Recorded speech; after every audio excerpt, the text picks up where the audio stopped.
So you guys, when we last left our intrepid heroes, you had just thwarted the assassination of Gregory the Prophet at the hands of this scribe. The head doctor of the hospital was none too thrilled about this issue, but couldn't really say anything because you just kept quoting that you were on King's business. You gonna argue with the princess and the queen to be?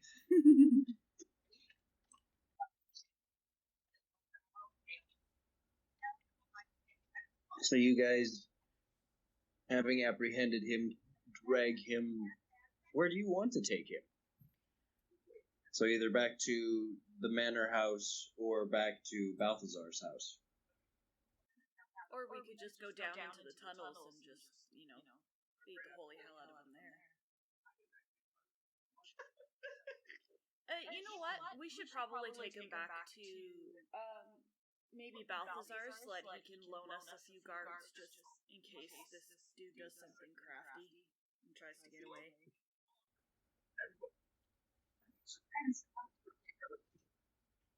Sounds like a plan. Alrighty. So you march him. You march him back to Balthazar's tower, which is effectively the palace now. As you walk through the main gate into the palace with this, the two guards at the door immediately look at you and look at him, and one of them moves to take the prisoner by the arm from you so that you're no longer having to hold him. And just says, "Would you like this prisoner transferred down to the dungeon, lady?" Yes, but we'll accompany you. Because at this point, Zan doesn't trust anybody. Most certainly, milady. He turns kind of sharply and just kind of tugs the man who just... as he had nearly died less than half an hour ago. The other guard stays at the door. Somebody's got to watch the door. And he leads you into the inside and down a flight of stairs. But where it should connect to the, like, when you get down about the level of all of the passageways, it doesn't connect to the passageway, it just keeps going down. And at this point, it's only lit by a few magical lights that have been installed in the ceiling every so often. As you start to see a series of cells and a full dungeon complex going down 2 floors connected to the tower. The prisoner is taken, and as you enter this, there is another, a different guard. This one is wearing a leather hood over his face, so you can see his eyes and his mouth, but the rest of his face is covered. As he stands up and from his chair, and he comes on over, and new prisoner wasn't expecting this. Wasn't expecting a new prisoner. As he's asking this question, he's already grabbed the guy by the scruff of the neck, because he's already tied up, and is leading him into one of the cells, and like he's not being gentle with this guy, by the way. He's just kind of like puts him in there and kind of shoves him on the wooden plank of a bed and closes the door, and he's locking it. So what's this one in for? Attempted murder.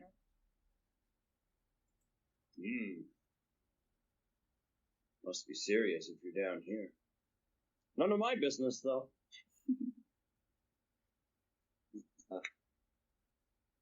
Excuse the mess. I was not expecting such illustrious company. At this point, the first guard has already left to return to his post. My name is Stefan. I serve your husband. John's still with you. I serve your husband as a Gainer of information. That may be exactly what we need. So you'd have an interrogation room of sorts, I would imagine? Oh, certainly. He almost looks excited at this point. What, is there any particular interrogation style you would like to come at this with? His fingers are kind of like tapping together. How is our victim looking at this point? I mean, he's at like 4 hit points.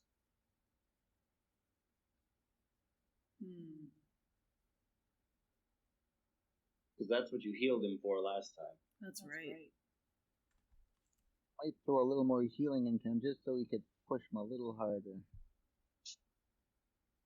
Kill him and bring him back again. Absolutely. You know, we'll get down to like 1 death save, realize how dire the situation is, and just kind of damp him right back up to another 20 hit points and start all over again. You guys are wonderful.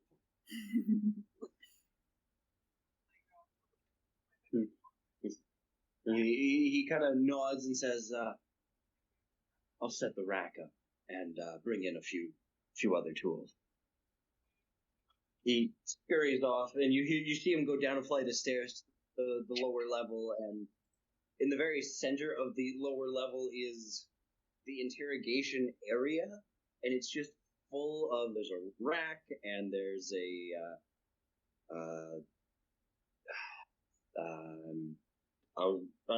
there's the chain rack, there's some suspension units, it looks like there's all sorts of different whips and knives and bludgeoning.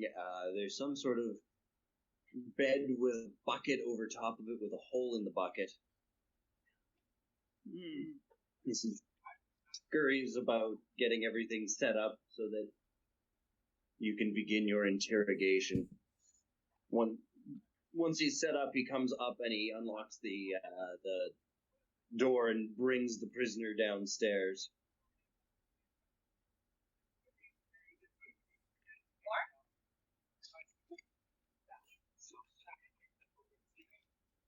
He sets him into the rack. He throws him onto the rack and first attaches the ankles and then unties the hands and hooks him in and tightens it up enough that he's not hurting the man, but he's not going anywhere either.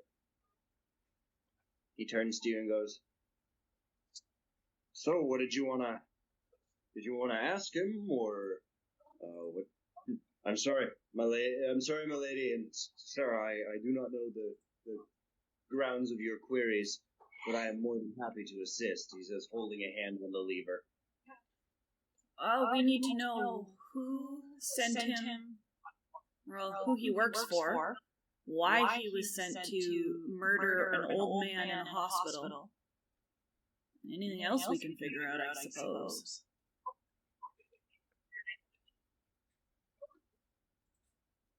The man on the table looks you dead in the eye with his piercing eyes and says, "I'll never tell you anything, you little scum," and he spits at you. The man in the hood just pulls the lever. Click. It's not nice to talk back. Click. As the chains tighten.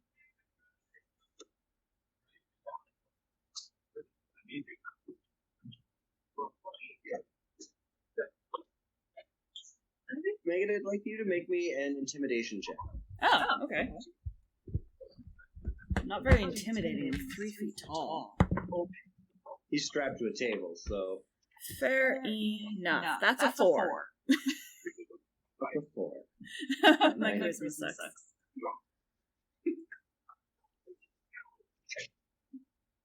As you glare at him, he glares back at you, unyielding even though the chain is tightening. "I'll never tell you anything. The old man was going to die one way or another." What does that mean? Well, he was old.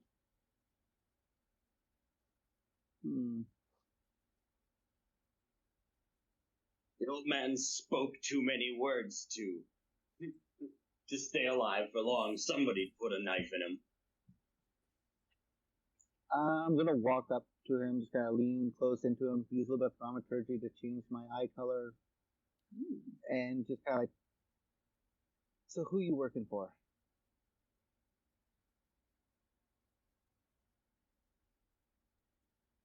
Roll me an intimidation check. Well, that's not good.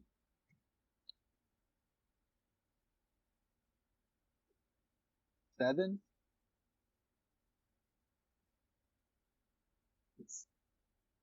He glares up at you. I ain't telling you. Click! The chain suddenly tightens. Roll me that again, please.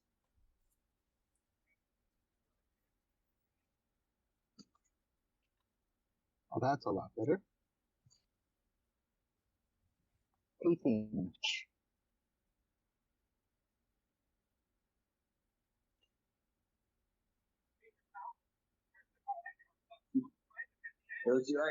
I work for Balthazar as a scribe, and I maybe sell information to people on the side? Maybe? Zan grins and lets her fangs show. Have you ever been fed on? Fed on? No, I was never part of any of that sort of thing. No. Oh, this'll be fun.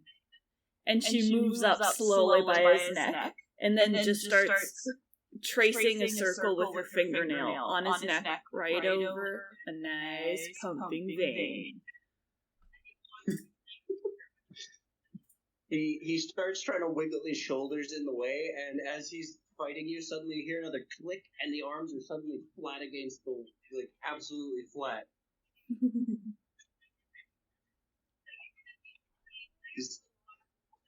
Now, like, got the tiefling staring him in the eye while this halfling is tickling his neck with vampire fangs, and the chains are getting tighter. As he's thrashing and trying to get away from you, you notice something shiny bounce out of the collar of his shirt. A necklace. Ooh. I use my dagger to lift it off his chest to inspect it without actually touching it. No, give me that back. He tries to, like, bite at it and try and grab it from you. I just gotta put my hand on top of his head and push his head down a little bit. Or like the patronizing child mood, just kind of like, don't settle down. Yeah. Down boy. You give him a two-fingered poke to the forehead and, haphazardly. You're paying more attention to the dagger, you're just kind of holding his head down. Like, no, bad. And as you pull it off, you hold it on your dagger dangling in the dim light. It's a pendant. I would like you to make me a history check. Ooh. Oh, you know what? Zan's way better than I am at history. 20. Not natural. Dirty 20.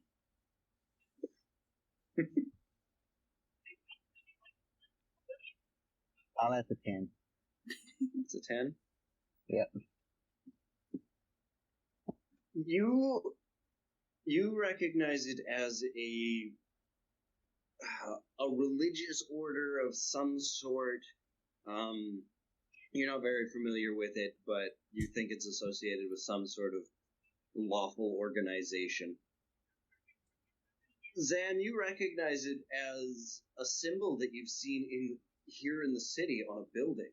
The building looked like it had, nobody was in it, though. Like, the doors were barred, the windows were boarded over, and the place kind of looked abandoned, but... I'm gonna let the pendant slip into a pocket for now. Hopefully nothing bad happens to me when I do that. And then I'm gonna reach over and I'm gonna poke the guy in the nose. Like, you know how you boop like a cat or a dog? I'm gonna boop him in the nose and say, so, you want to tell us exactly why you were sent to kill an old man in a hospital?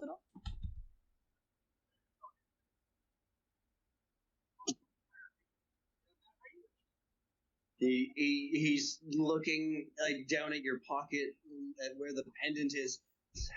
The old man talked too much. Well, of course he did. He's senile. No, you know just as well as I that man's not senile. Maybe so, but nobody else knows that he's not senile. You would be surprised what those higher than yourself would observe about you and your friends. Higher than myself? Are you making short people jokes?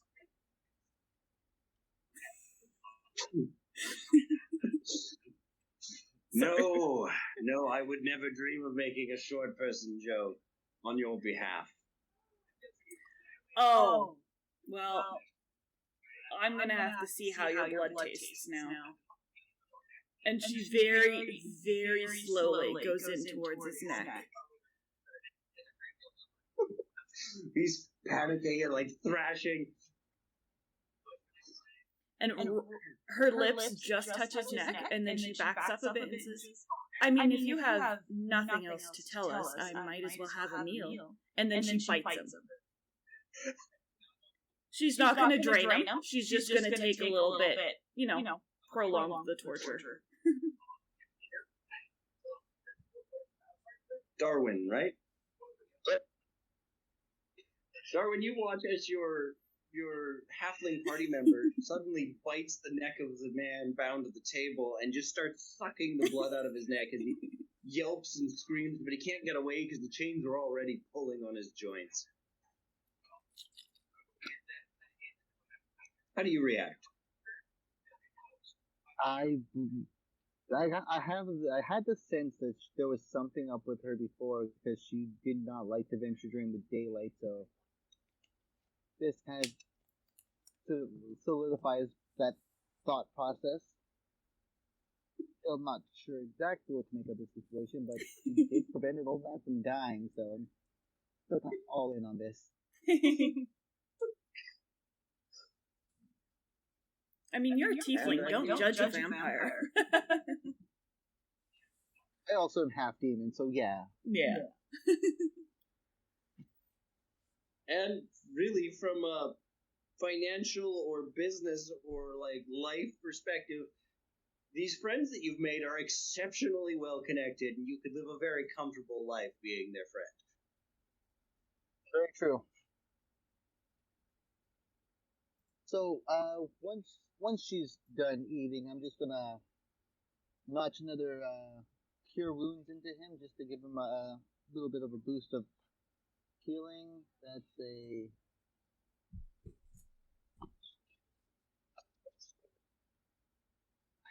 oh, where is that modifier? Jack, dang it. Megan, roll me the on your bite. Oh, right. And then how much are you healing them for? That will be giving him 15 more hit points. So just boost him right back up to probably full health, and we'll continue this process.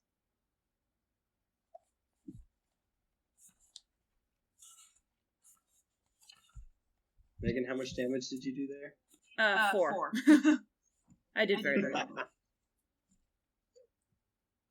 As you suck the life out of him, you feel his body starting to go limp, and suddenly your tiefling friend just kind of jabs him in the ribs, and the blood in his body almost replenishes instantly as you pull away,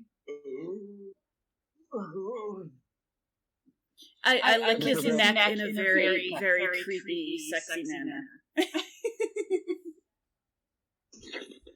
Like, in a different situation, it might be sexy, but here it's just creepy.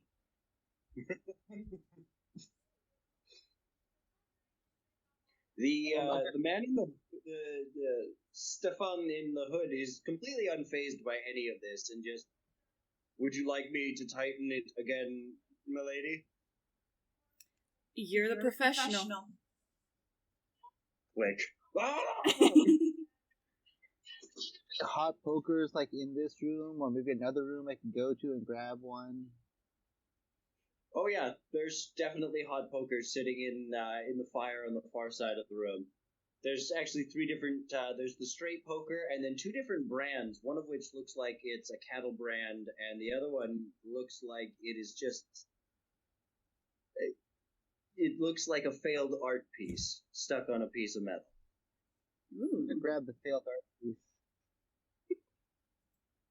Just want to cauterize the wound that was recently created because we don't want it to bleed out any more than it already has. I love it. Alrighty.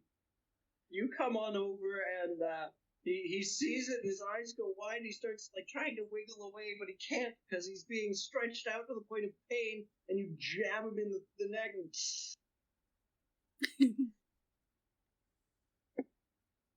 he takes 2 points of fire damage as you cauterize the wound. At this point, I look him straight in the face. I'm like, "Oh yeah, you had that knife wound from before too. Unless there's something else you want to tell us," and I start moving towards that knife wound. he's like, I just. They asked me to do it. Stop, please stop.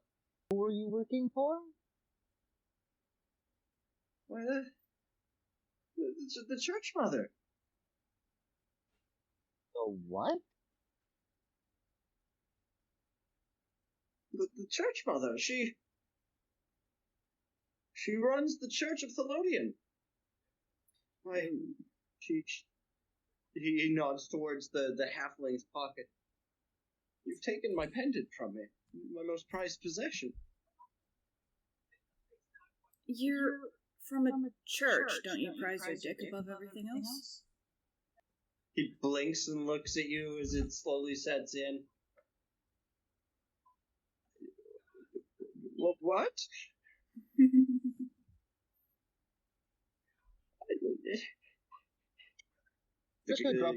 Stefan in the hood. Should I grab the shears, my lady? We'll let him keep it for a little bit, see what else he can tell us. As you wish. Click.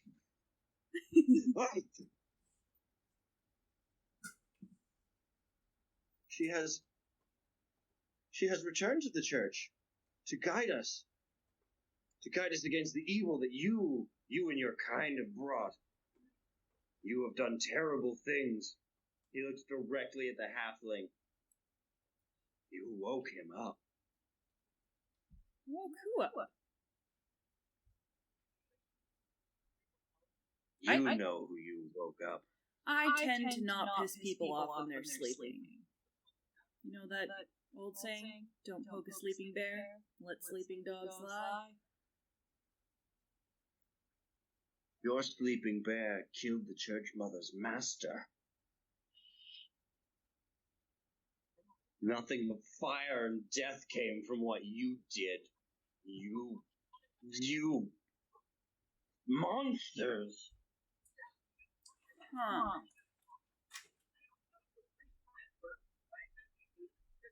So you blame me personally, or just everyone that's a vampire?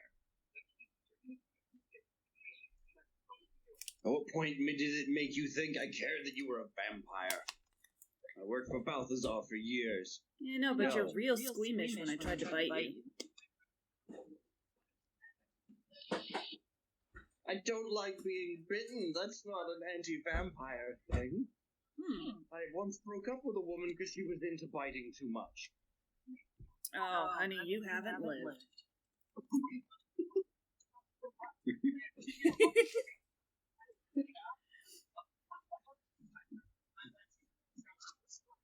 Has nothing to do with your vampire blood. We don't care about that. There are far greater things in this universe than you are even You are so naive, little one. It's been So said. naive.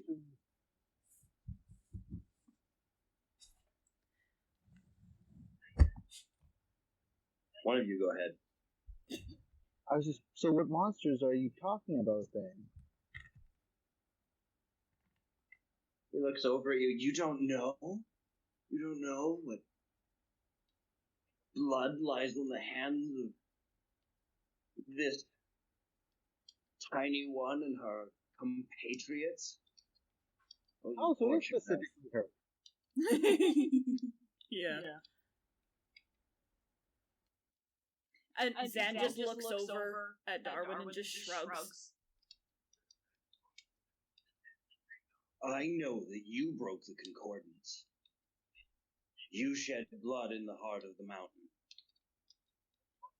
And Zan opens up her face into a big grin and she goes, "Oh, you must have your sources wrong. I mean, it's fine. It happens. People mix things up all the time.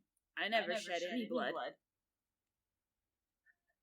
But because of your blood, he's back.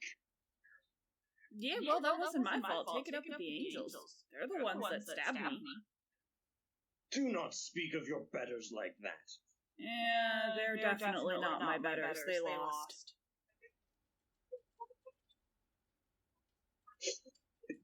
He's like, you can see him getting red in the face. You monster. Well, maybe. But I'm not on the wrong side of this torture table. When I put my hand over his mouth for a second and be like, what's this about blood and mountain or... I feel as if I'm missing an important part of this story right now.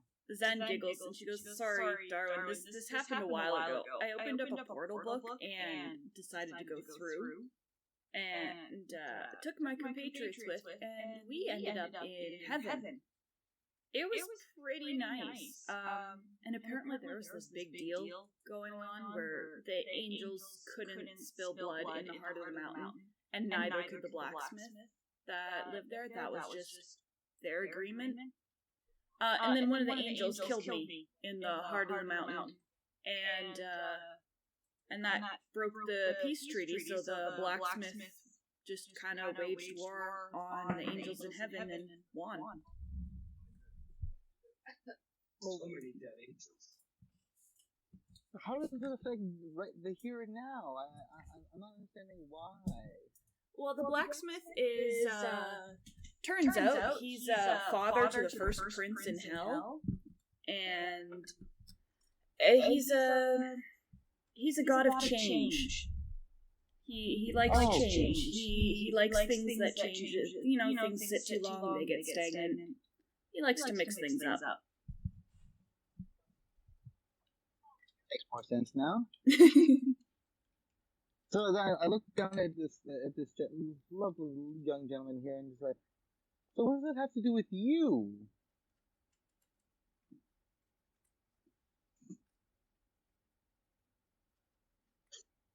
Well, when I heard that the old man was making prophecies, he was seeing into the future.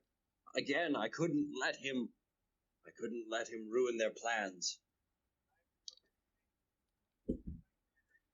Yes, those plans. Nice. You think they'd share those kind of plans with someone like me? I am a man of the faith. I do as I am told, and I allow the powers that be to make the greater decisions, for they see more than I. I'm just going to grab a pinky finger and I'm going to start bending it back. So who would they tell those plans to?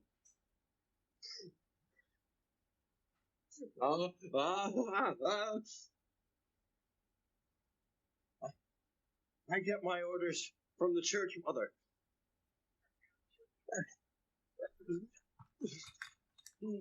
She tells me where to go. She's in the Church of Thaladon. Bend it all the way You're back. at the point of breaking his pinky. Like if you go any further. I'll stop at that point and just wait. Zan's gonna move over by his head again, and she's gonna look down into his face and say, "Are you sure there's nothing else you can tell us?" And then she's going to raise her finger above his right eyeball so that her fingernail is right above him. And then just pause for a moment, see if he says anything. You can kill me if you want. My soul shall go to the heavens that you helped destroy, and I shall help rebuild it. Oh, you're not going to die. And you definitely ain't gonna go to heaven.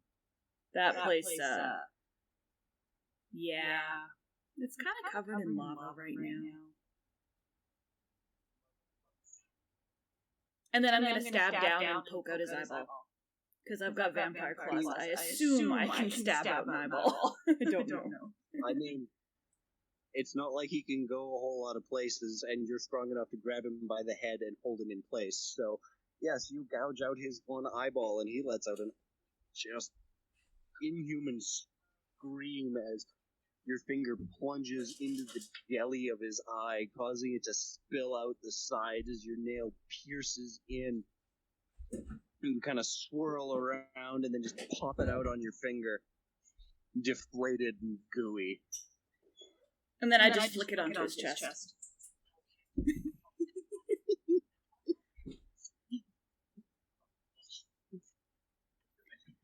God.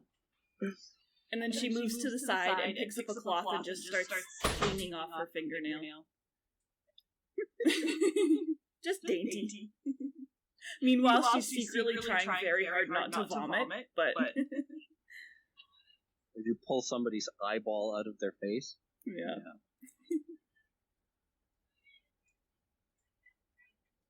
He's now at a point of pain where he is just absolutely screaming from the open wound in his eye and the dislocated shoulders and the burn marks in his neck. Yeah, I'll look over at Darwin and just be like, so, should we, attend church? See what happens when I walk through the doors? Yeah, sounds like a plan. And I'll just nod over at the torturer and be like, I think we're done with him. I doubt there's anything else he can tell us. If you want to have some fun, go for it. He looks at the prisoner, looks at you and says, I believe I shall store him overnight to allow the bleeding to stop. Awesome. And Zan walks out the door and promptly throws up in the hallway.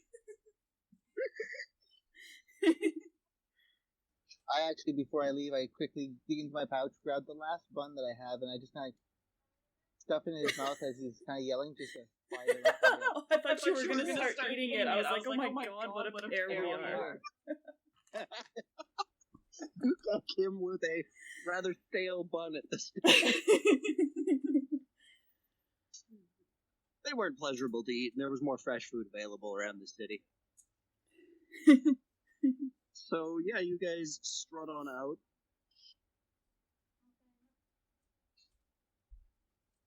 I believe it was evening time. I think so. We had to get a carriage to get here, if I recall properly, because it was still somewhat daylight. So by now, it would probably be evening, I'm hoping? Yeah. You know, there's some, like, pink hues in the distance, but there's no longer direct sunlight anymore. Awesome. The shadows are long, and night is soon to be upon you, so you can go out and not burst into flames. Oh, that's wonderful.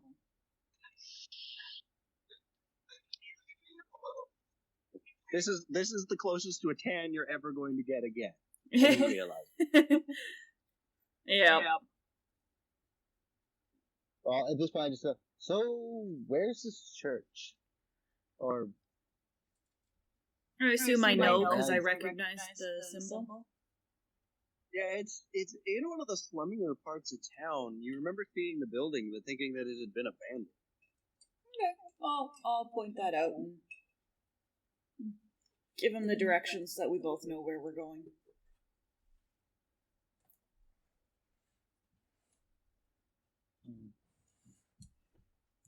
Do we want to do this tonight or tomorrow? Well, I think we might as well go and see what we can find out before they realize that their would-be murderer is missing. Very true. So you make your way through the city. Again, through the streets, you now hear the occasional cat or dog. A few people moving around, but it's mostly quiet. The occasional guard patrol that pays you no real mind.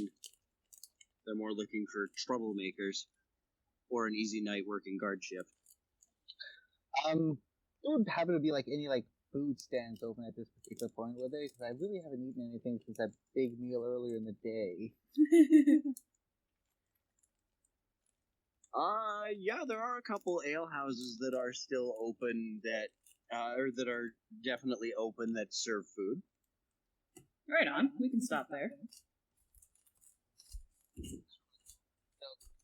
Grab a couple, a sandwich or something and maybe a drink and venture on. I love how food motivated your character is.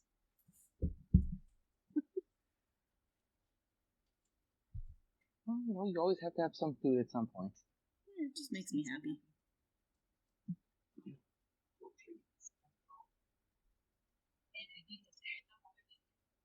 So you guys stop at the local inn that is serving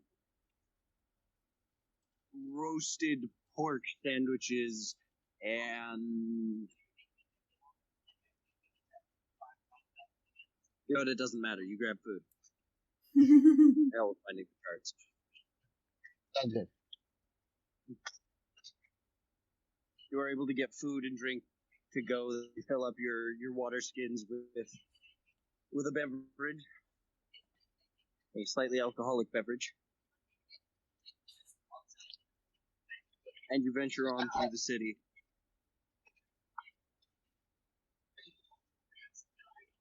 As you venture on towards the building, you recognize the symbol embossed in gold up high. It's probably a 3-story building with one door on the front that looks like it's been barred over from the outside and nailed shut. But the building itself is very square, very angular, lots of very straight lines, built in the same sandstone style that everything else is. And the only windows are on the second and third floor, and most of those are boarded up as well. Oh, okay. Except this looks like a very just closed off enchanted place. Yeah, it looks like it's a stone building that looks like it was a church, but doesn't look like it's seen a whole lot of patronage in the last decade or two. I'd like to walk a whole circle around the building just to see if I can see any signs of people coming and going.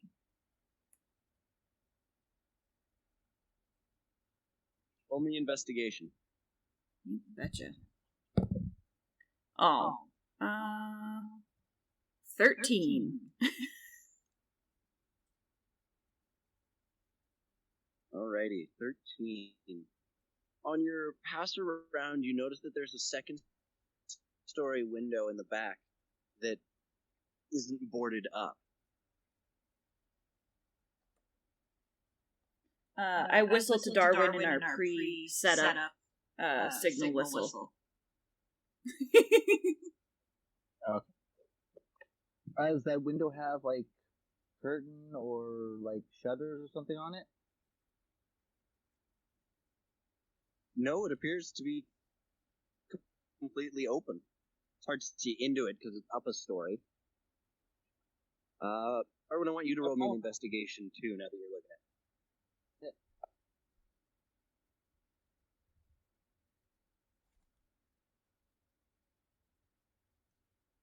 That's 17. As you look closer at the wall, you notice that there are boot marks on the wall in about 16-inch intervals. Like somebody, just almost like someone had been stepping up. Kind of, but it's only the toe marks. Like a ladder. And where are we, like, right now, like, street-wise? Are we, like, in a back alley, or just kind of like a courtyard, like, backyard? It's a residential zone with a church in it. There are side streets, but the city is quite organized in its layout. You've got like 10-foot wide streets on either side, and then like 15-foot wide streets on the front and back, and then a bunch of smaller sandstone buildings around it where people are living. Can I do an active perception check to see if there's anybody, like, basically watching us at this particular point, not from the building itself, but just in the general area? Smart. Sure.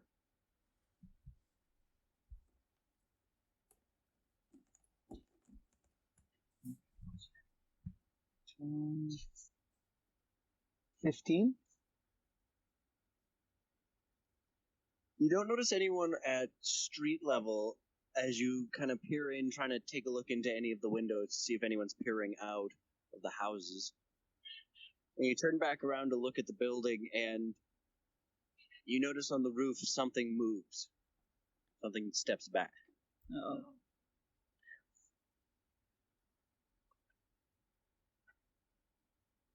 Oh.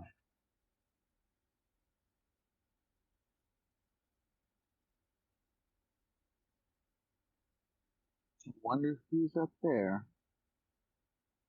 Zen looks over. Did you see something? For a moment, I saw somebody looking down at us from up there. Uh-oh.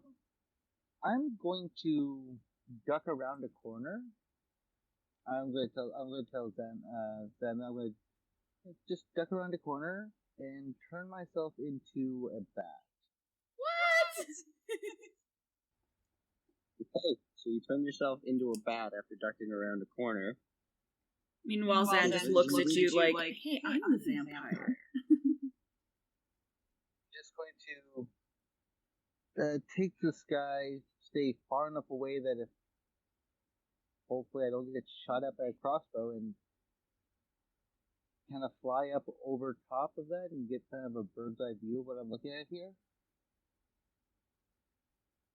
Zan would like to find a dark corner to just kind of hide herself in while this goes on. Alrighty. Darwin, I would like a stealth check from you as you fly through the night. Yep, I just give me a second. I want to find the thing for a bat. I know it's here.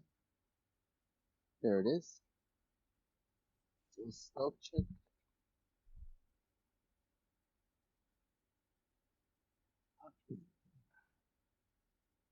So that'll be a 19.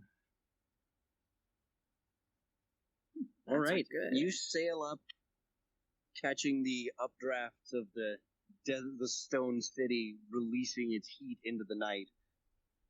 So you ride up on the updraft, in this very rectangular building. You notice there's a couple third-story windows as well that are not boarded up. And as you come up to the roof level, peering out, there's a small shrine on the roof that as you swing closer you see has a set of stairs inside of it that lead down into a lower level.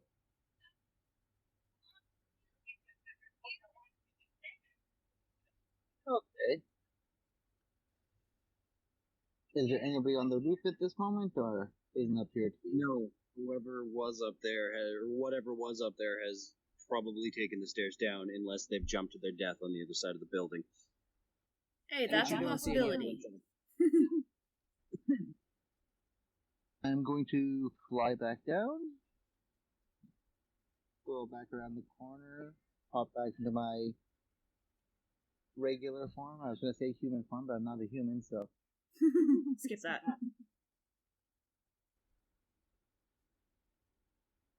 and relay that information. And it looks like our options are we either get up to that window or go straight for the roof. I mean, you could kick in the front door. That is always an option, too. That is true. So I'll be like, how often can you do that bat thing? Because I can get up to the roof without any problem. Let me just go check that.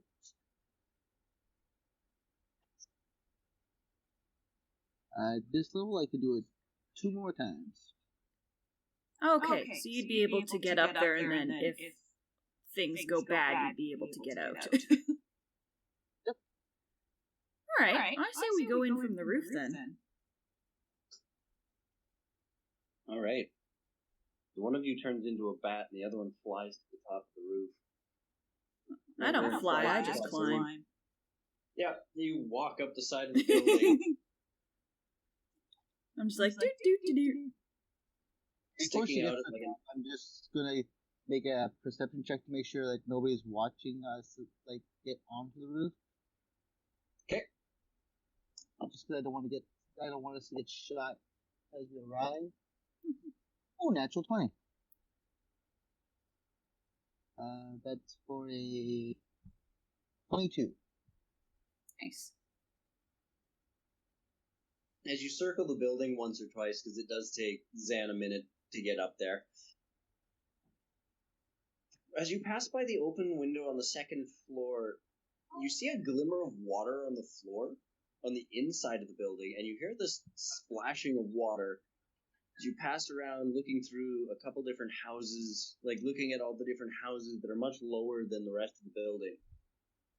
Doesn't appear that anyone in the immediate vicinity has seen you. However, you do hear a guard patrol coming down one of the main streets on the other side of the building.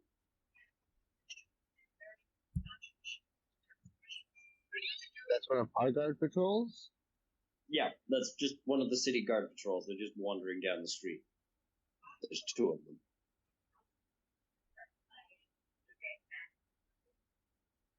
Okay. Honestly, don't know if I trust the guards that work around this area either, though. Yeah, that's fair. I mean, by the time they get to you, the likelihood that Zan will be on the roof is pretty high. Zan, roll me athletics. Aww. I hate athletics. 8. 8.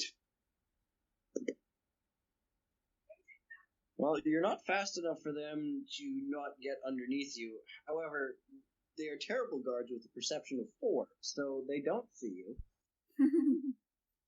As they travel directly underneath you, you kind of turn and look down at them as they're just laughing and talking with their spears kind of slung over their shoulders and walking down the street. Zan makes a mental note to tell Balthazar that he needs new city guards. Where's that kid we had a bath with? Oh, that sounds bad. I take it back. Owens? Yeah. Yeah, you could look him up if you want to. Yeah, we might have to. I haven't. Owens was a good kid. He's like a 16-year-old guard kid that just got assigned to them out when they entered the city to take them to the council, and then they've just dragged him on a bunch of different, into a bunch of stupid situations. Yeah. It was pretty good. Sounds like an interesting life for a kid. Well, he was ordered to make sure that we cleaned up before we saw the council, so we invited him into the bathhouse with us and just kind of kept him with us. And then he helped them discover that there was a vampire plot inside of their city. Yeah. It was pretty good. So, good times. So you get yourself up to the roof, and you approach the shrine that's more of a roof up on pegs than like a full building. And you approach the stone stairs. Darwin, are you still in bat form, or are you transformed into tiefling? I'll transform back into a tiefling. Alrighty. I was not anticipating this is how we were going to do this. Where's the staircase? I lost my stairs. You lost your stairs. Yep. Yep. Just pretend the big red thing is the staircase, because I thought it was the staircase, and I'm not going to go tearing the house apart right now to go find it.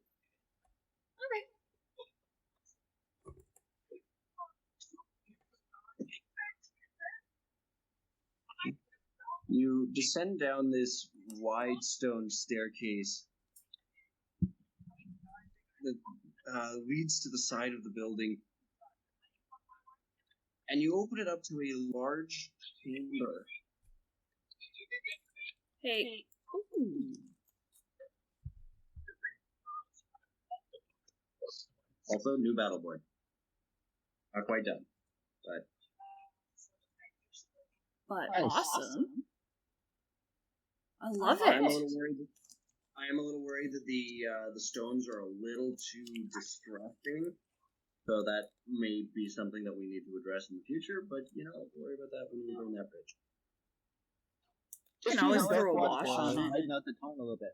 Yeah. Yeah, I might tone it down just a little bit. I've still got more stones and other things. This will be part of the zoned combat thing at some point, but I like send it. that stairs. Yep. I'm glad you like it. In the very center of the room sits this little fountain, just kind of bubbling.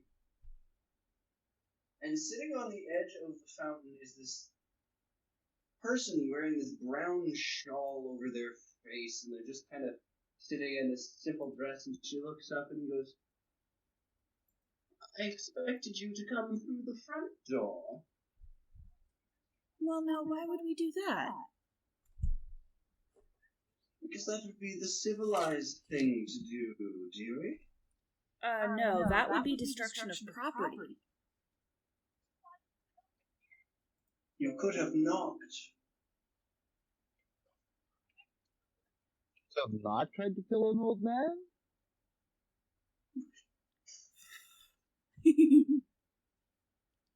The old man was problematic to our situation. Oh, you're gonna find a lot of problems in your situation.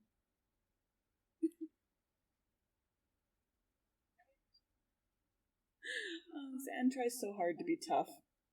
But she's 3 feet tall. I don't imagine she's that intimidating.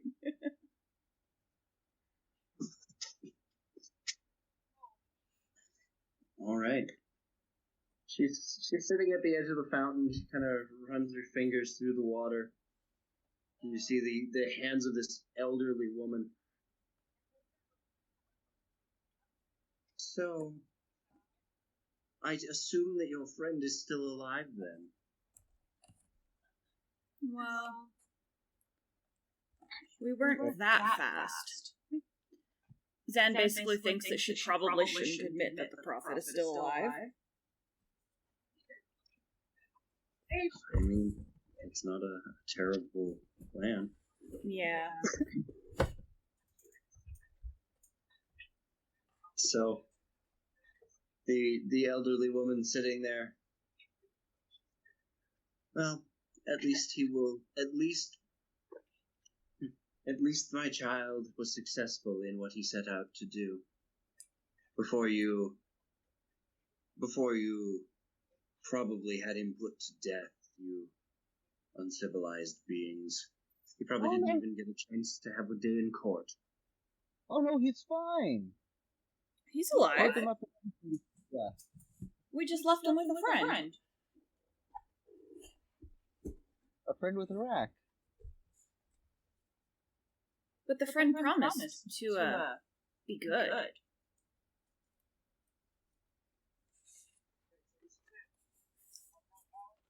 She kind of looks up and says, "You truly are some interesting individuals."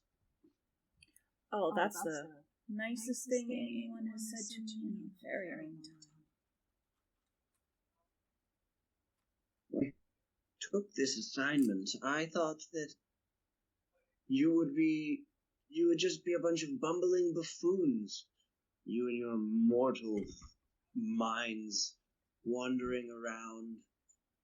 I thought that you would just be, that you would not, I did not expect you to come and find me so easily. Are you suggesting that you're not mortal?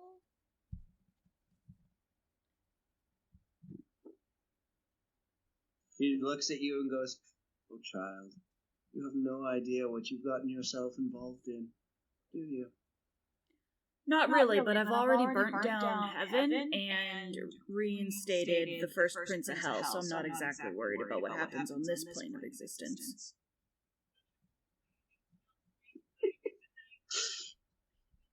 Yes, it's funny. The plan was to wait to end your miserable little existences. But since I found you in my very own midst, why not just take all the glory for myself? I mean, it's not going to go well. But I will give you the opportunity to surrender yourself to the justice of heaven, and we should spare your city from being ground to dust. Wait, is this a lady or a dude? A lady. Okay, I thought so, and then I figured I better double check before I called him a lady, because, Lady, you are very mistaken if you think I am worried about this city being ground to dust. I am a herald of Groomba. I welcome change. You may welcome change, but you do not. But you also value the lives of those people in this city. And I hope you get to watch it all burn. I value them to a degree. More so, I just really don't like you. And if saving the city is going to piss you off, I'll do it. You can try, but would you strike an old lady? Yeah, I would. Roll for initiative. Ooh, 21. Oh, that is just 6. I love having a plus 5 to my initiative. I didn't have my pen handy. Dear God, what is wrong with me? And how should it go?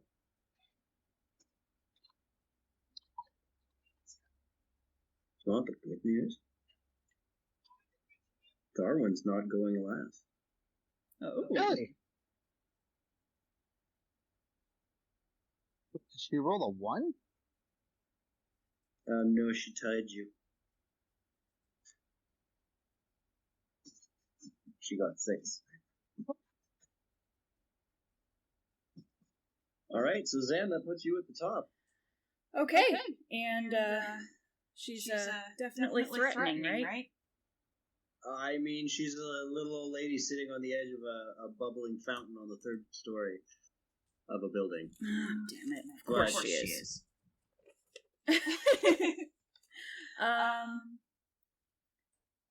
And we haven't had a long rest in a little while, have we? Once you count the torture session, I don't think so.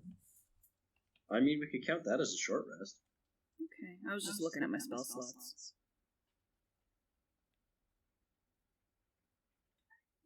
I am going to... I'm gonna have to look this one up because I've never done it yet, but I want to... Oh, shit. And, well, I don't know. I'm gonna try it anyway. I'm gonna try and do hold person. I have it here in my papers. Target in range must make a wisdom save or be paralyzed for the duration. which is up to 1 minute. And at the end of each turn, the target can make another wisdom saving throw. On success, spell ends. Does it have okay? Sorry, what save was that? Wisdom. That'll be a 19. You pass. You're good. She laughs. You think that you can hold me with that? That is adorable. Well, I figured I'd start off nicer than how it's gonna go.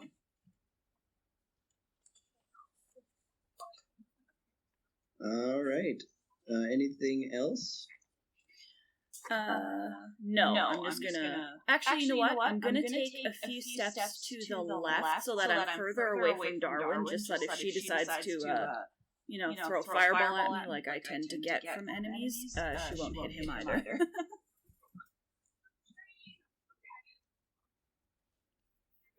All right. So, Darwin, it is your turn.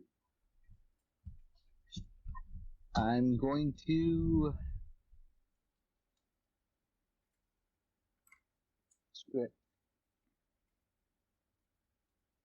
I'm going to kiss the ring on my finger and... I thought you were going to kiss the lady. I was like, what?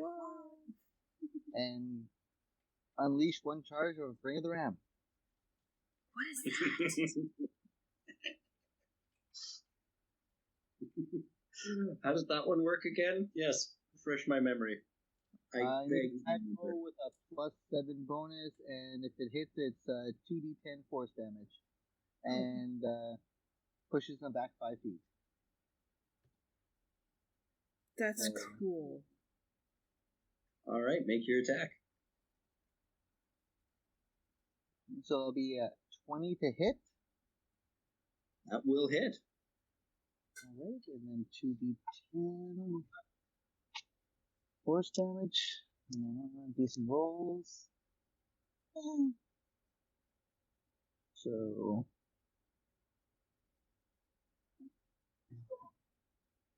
10 force damage. 10 force damage. Yes. Nice. And she's blasted off of the edge of the fountain and falls to the ground with a... Why, you pathetic little demon child.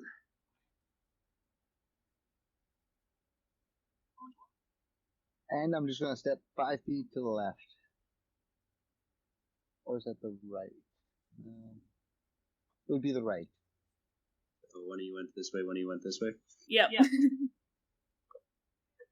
Alrighty. It is now her turn. If you have fixed spells, it's only going to hit one of us.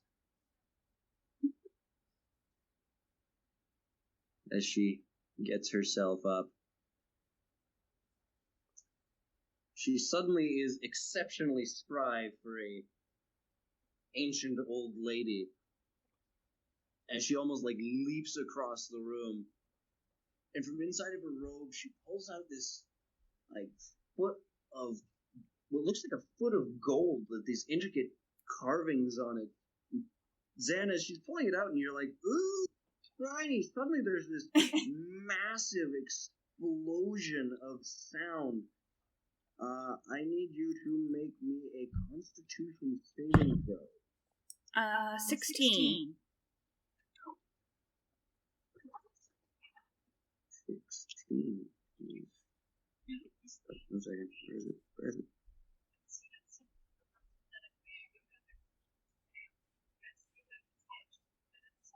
As the rolling, explosive sound surrounds you,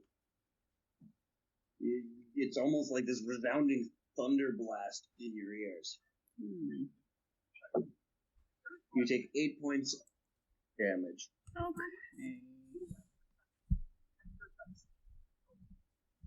And that will end her turn. Back to you, my friend.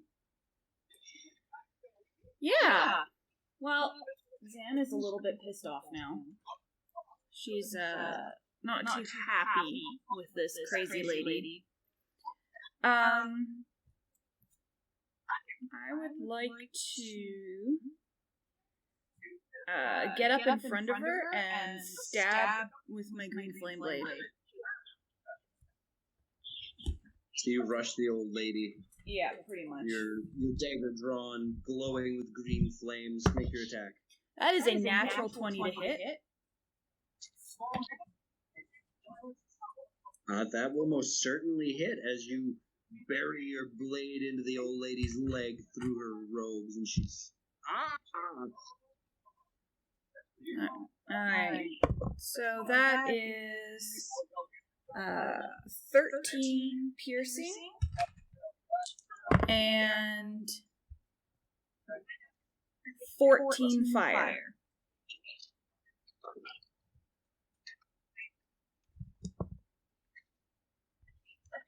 And then as a bonus action, can I move back to where I was? Oh no, wait, the green flame is my bonus, isn't it? Yeah, we talked about that last time. Yeah, it is. Okay. Yeah. Gotcha. I mean, you could move back, but that would give you an attack of opportunity. Yeah, no, I'll stay. All right. Darwin, you across the room see what is happening unfolding in front of you. What would you like to do? I am actually going to move within 60 feet of her. Which is where you are. Oh, perfect. And I'm going to pull out from my robe the wand of Viscous Cube, or Glub. And now I'm going to launch that at her and see what happens. I'm going to use one charge. Oh, natural 20. With my spell modifier, that puts up to a 28. I'm assuming that's going to hit. Yes. As she's being stabbed in the leg by the halfling, you hit her in the torso with this blob. How big is the blob again? I'm looking it over right now.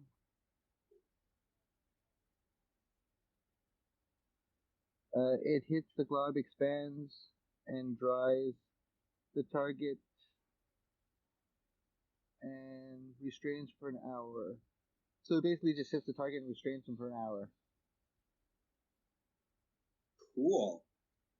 You hit her with the blob, and it wraps around her upper body, encasing her neck as she's stuck, and she falls over sideways. How dare you? How dare you imprison me? Hey, you attacked first. Yes, I also intend to attack last. Suddenly there's this blinding flash of light. Make me a con save. DC 14. No, 13.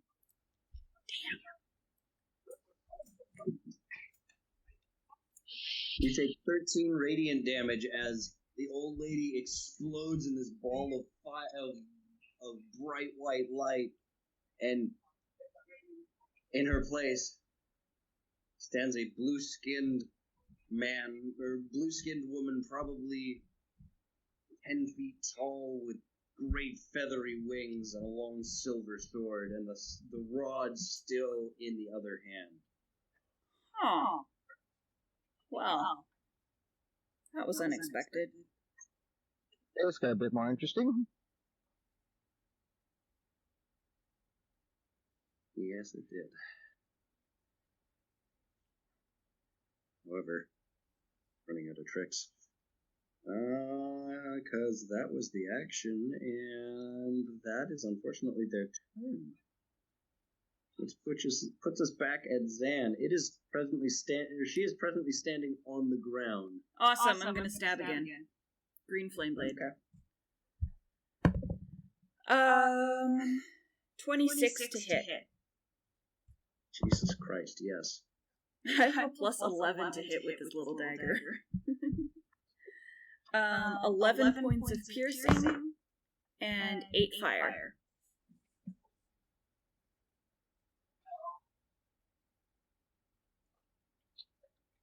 All right. I miss Bone Man. You're still not doing too bad for yourself as you just keep stabbing repeatedly. Realizing instead of fighting a 5-foot-tall woman, you're fighting a 10-foot-tall angel going, wow, stab. Yep, pretty much. Doesn't miss a beat, just stabs again. Darwin, that puts us at you again.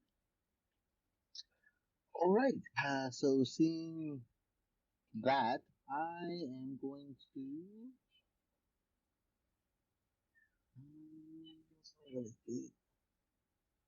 What's the range on this spell? Oh, we gotta get point. I am going to cast Moonbeam. What the fuck is that? Just right on top of it. You should read that one for Megan. But yes, what save does he make? Or she make? Constitution saving throw. Yeah, for the D&D dummy over here, what is that? Moonbeam is basically, it is a silver pale light shines down a 5-foot radius of a 40-foot cylinder, so it's 40 feet high, 5 feet wide, at a point within range until the spell ends. Dim light fills the cylinder and it causes radiant damage. Oh. It's also a really good way to tell if your room is full of werewolves. Yep. That's a homebrew effect, but... So am I? I'm not close enough, right? No, it's a 5-foot cylinder, so I'm dropping it right on top of it. Awesome, right. All of a sudden, even though the room has a roof, the moonlight just beams directly through, straight down. You got 20 on the save. Not natural. So that is a success, but still takes half damage. Alright.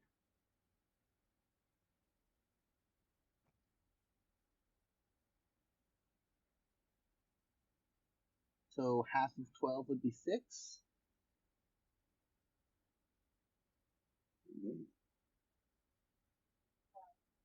The steering light burning into them as he sees you cast this spell. He leaps into the air, even though the room has a 12-foot ceiling. It's enough to catch a glide across the room, swinging with this mighty silver sword towards you.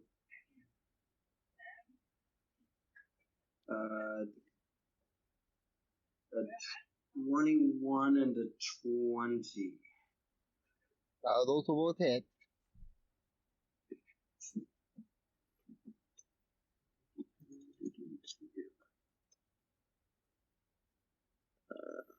That will be...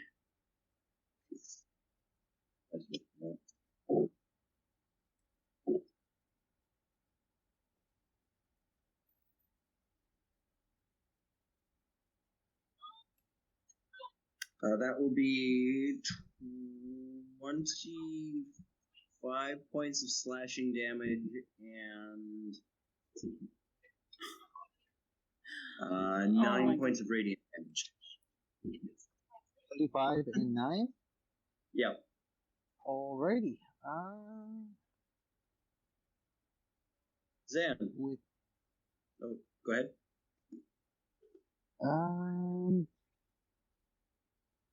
No, you know what? No, I'm not going to do that right now. I'm good. Zan, it is your turn. Oh, yeah. How far away is she from me now? About 20 feet. Okay, I am going to throw a chromatic orb at it.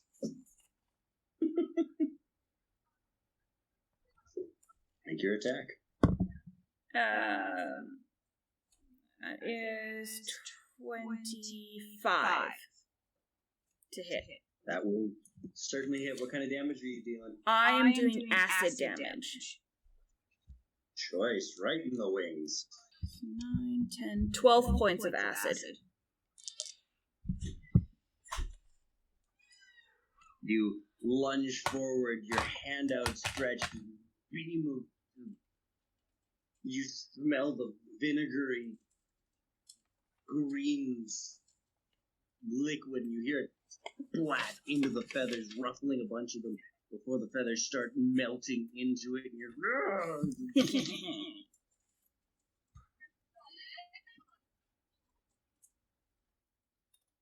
Will that be all, Ms. Zam? Yeah. I'm gonna stay back here. Darwin. Alrighty. Guys, right on top of me?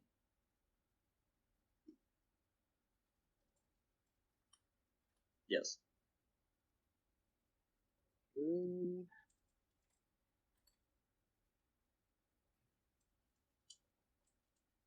Well, there's either a gang war or fireworks outside. Both in the Winnipeg on this way. I'm going to move my moonbeam the 40 feet that I'm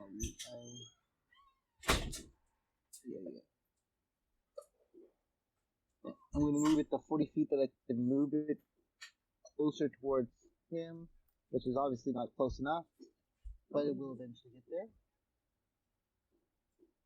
there. No, you can make that. It was just over here. 40 feet would be across here. And for reference, from here, like from one end of the squares to the other, is a 55-foot line. Okay. The other thing is, I just realized I had to make a Constitution save because of the damage. 19 plus 3, so 20. 22.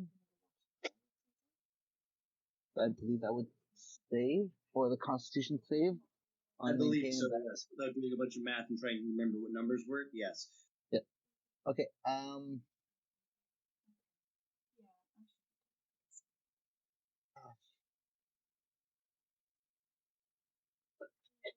that's way too close. Okay. I'm just going to take my staff and I'm just going to stamp it right in front of him and flaming hands right to the face. Alright, as the acid is burning his wing, you notice she's distracted just for a moment, and you're like, hey, talk to the hand! You can't see the hand motion I just made. Sad. No, but I imagine it's great.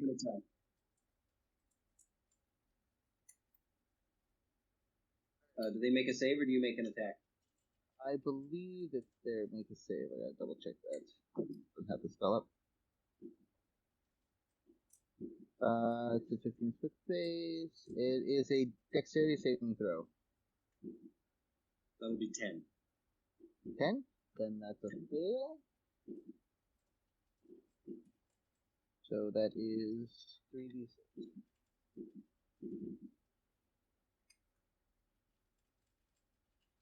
For a total of 12 points of fire damage.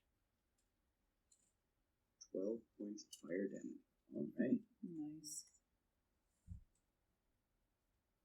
As the flames erupt in its face as it starts backing away from you, it raises the hand with the rod in it, the golden scepter, and it just points at you as it's backing away, and the thunderous explosion radiates outwards.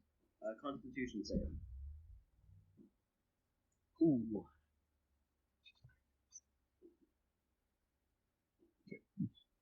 That's not good.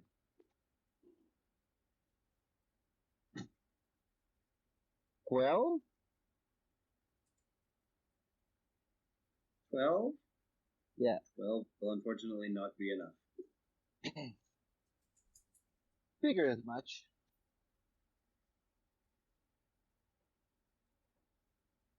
You take 24 points of thunder damage as it backs up, wildly swinging its sword to try and make sure you aren't following.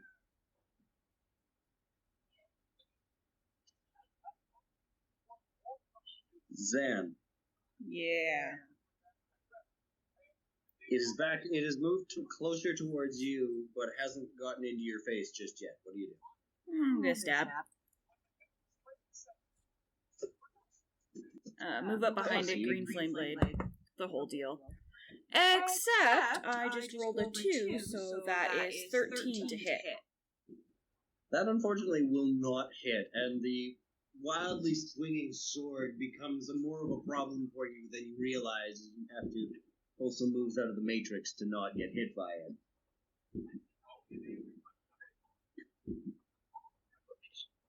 Darwin. I go already? Yeah. I know. It goes so fast.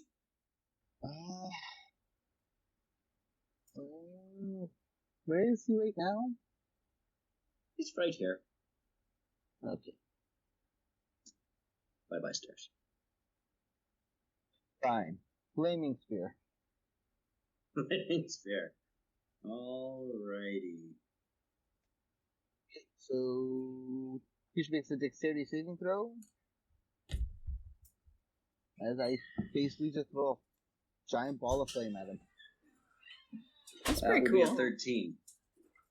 13? That would be a fail. Good. Only 2d6? God damn it. Should upcast that. Are you dropping Moonbeam to switch to the Flame Sphere? Because they're both concentration.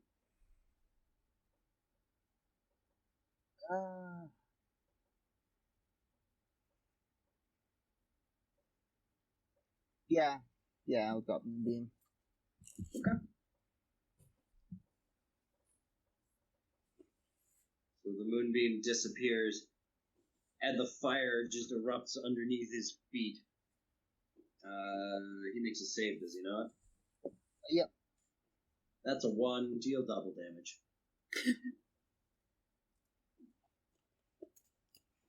Okay, so maximum. So roll the damage, and then whatever the maximum is, add them together. Okay, so it's 2d6. I rolled a total of 5, so that's double would be 10. 5 plus 12 would be 17. That's still not bad, and it's still there. And you can just use your bonus action from now on to the end of time to just keep punching him with it. That's awesome. I think it wears out eventually, but, you know, you get the idea. Yeah, no, that's really cool. So I got 10 rounds on that. Yeah? Don't sound so excited, Caleb. No, that's alright, because he is indeed going to move out of that. Moving around on Zan. Swinging both of his sword wildly at you. That's a 19 and... yeah, that hits. 30. Yeah. If the 19 hits, I assume the 30 hits.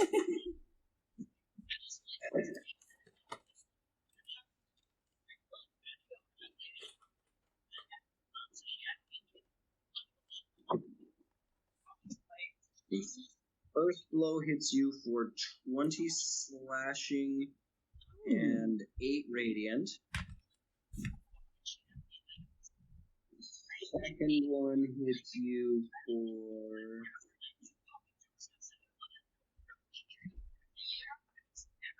16 slashing and 10 radiant. Okay.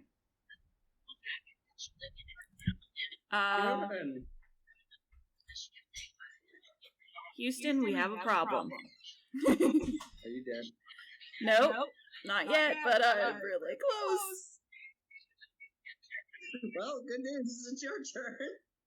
Oh, yeah, that is good news. Never have I been so excited to have vampire healing.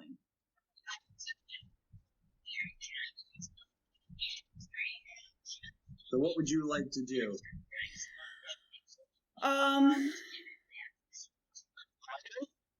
Or I am going to... I am going to stab And then, okay, this is what I want to do. I want to stab, just a normal one stab, and then I can disengage with my bonus action, and then move the fuck away from her. Is that a possibility? That is very much so a possibility. Make me your attack. Awesome. That is 19 to hit. Yep. And oh, I got max damage. Yay. 13 points of piercing. And then 13 points. yeah, and then I'd like to move like back away from Darwin.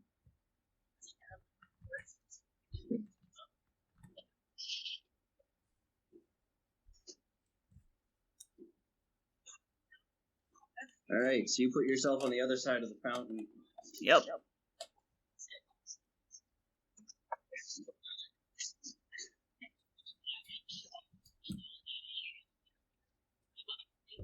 Notice that she is looking rough. Oh yeah, you would definitely notice she's looking rough. Alright, I'm going to move within 30 feet of her. First, I'm going to roll my flaming spear over towards a lovely friend there. So that will be oh my god. Con save? No, dex. I believe it. Yeah, dex save. That's 24. 24? Yeah. That will be a success. Dang it. Oops. Alright. So half of 2d6 then. 3 points of damage. You come in, your flames scorching at his feet as she dodges away, moving deftly, trying to stay one step ahead. So that's my bonus action. Mm-hmm. And with my action, I'm going to cast Mass Cure Wounds. Because she is within 30 feet of me, right? Yep. Okay, so that is going to be... Ooh, that's good roll.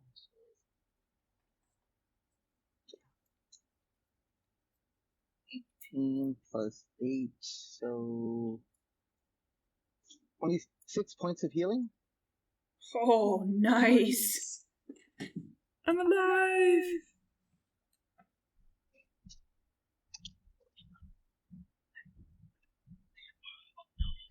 Yep, that's it. Nice. The angel, again, moving quickly to get out of the way of the fire, brings herself around, looming over Zan as the scepter is again pointed in the direction of the two of you. I need you both to make me a con save, DC 17. Come and get me, bitch. I rolled a 1. Oh wait, I'm lucky. I'm re-rolling. I still don't make it. That's 11. I suck at Constitution. 15. 15.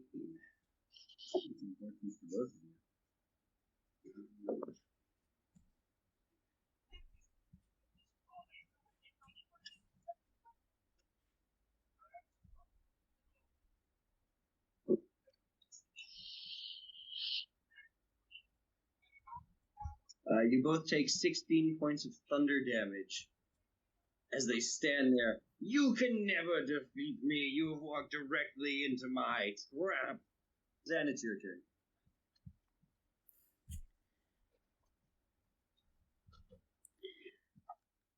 Zan laughs. Spits out a little bit of blood. She's like, oh, you just don't get it. We don't quit. And I am going to create lava right underneath the angel. Okay. You create lava directly underneath the angel. I believe that's a dex save on their part, right? I'm just going to pull it up and check, because I know this was the create water spell that we modified.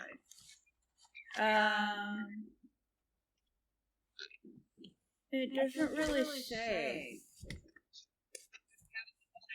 Because the create water spell is just create up to 10 gallons within a range.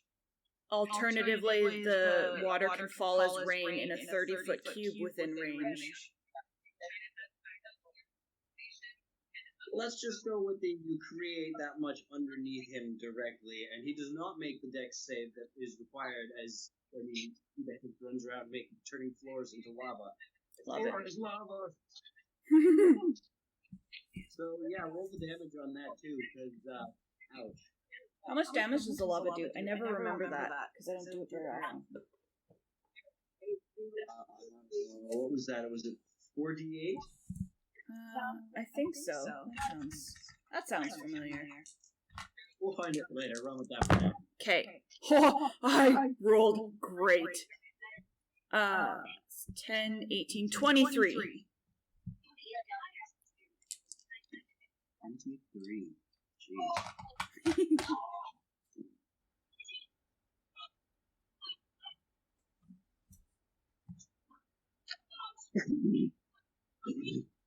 The angel now, having to avoid all the other things that were going on, didn't realize that you were about to turn the floor into lava. However, this time as you create the lava, instead of being the red and orange that you're normally used to seeing, the lava comes out this glowing green color. Oh.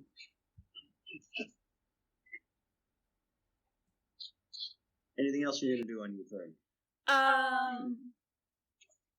Yeah, I would like to move away from the angel.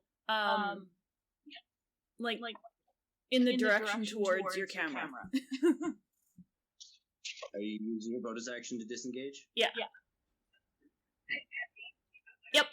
Thanks, Muchly. Alright, you get yourself the heck out of Dodge. Darwin, the floor underneath the angel has turned into green lava, and you see them, trying to pull their feet out and get away from it. Alright, for my bonus action, I'm going to roll my flaming spear over there. That's save.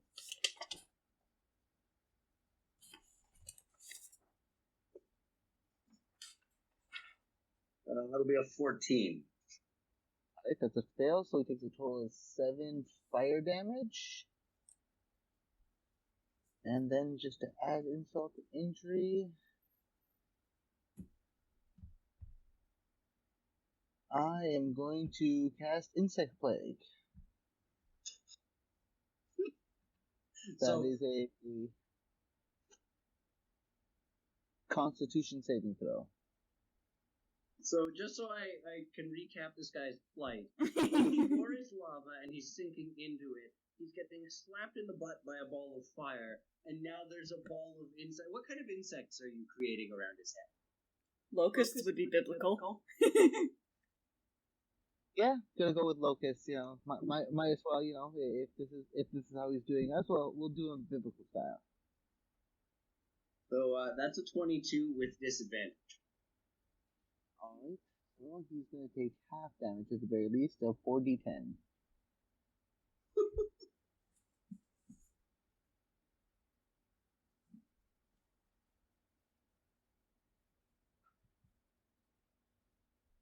Oh, those are good rolls, too. 16, 20, 25, so half of 25. Let's go with 13. 13, yeah. Alrighty. This creature is not looking good as it manages to pull itself away from the lava and the fire and uses what's left of its wings to swat away at the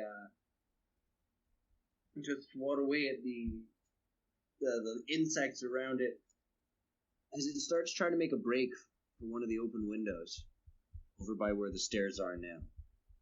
unable to fly due to excessive damage in this small space.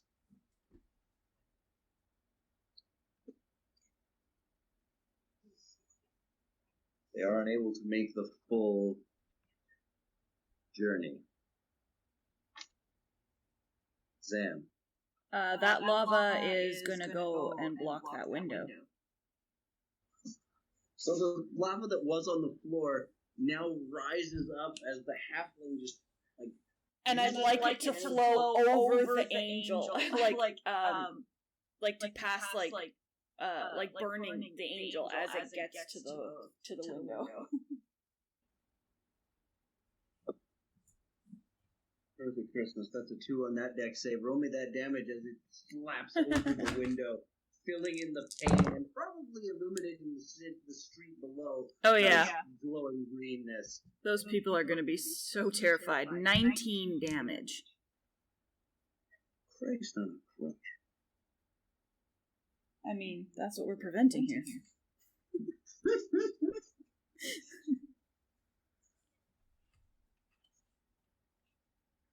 All right, Zen, is there anything else before we switch over to Darwin? Nope. I'm good.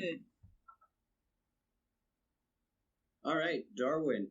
You see, but as the green lava passed over the angel, it stripped most of the feathers off of the left wing, which beautifully illustrates the acid burn that was put there earlier.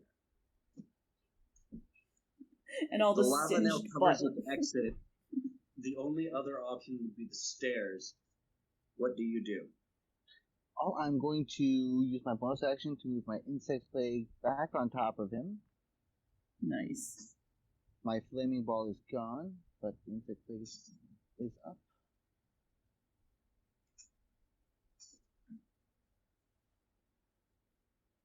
All right, he makes a con save. Yep. Ooh. Does he? With a +7, that will be an 11. 11? That's a 11. fail. Yay. Ooh, 10. So 23, 28. 28 points of damage from the insects.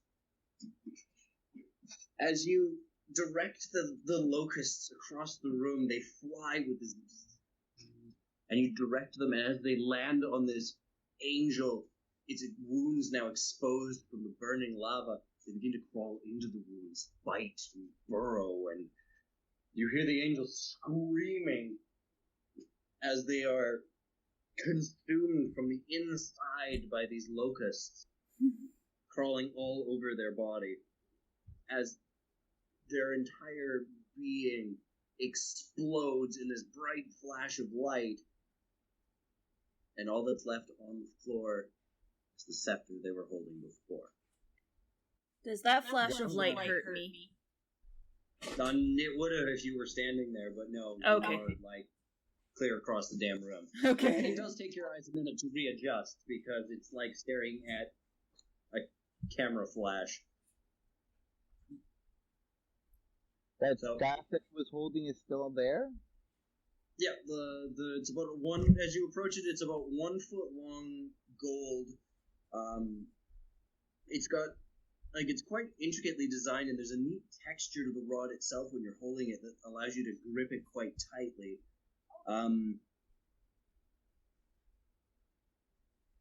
But it's about 1 foot long, solid gold, and lying on the ground.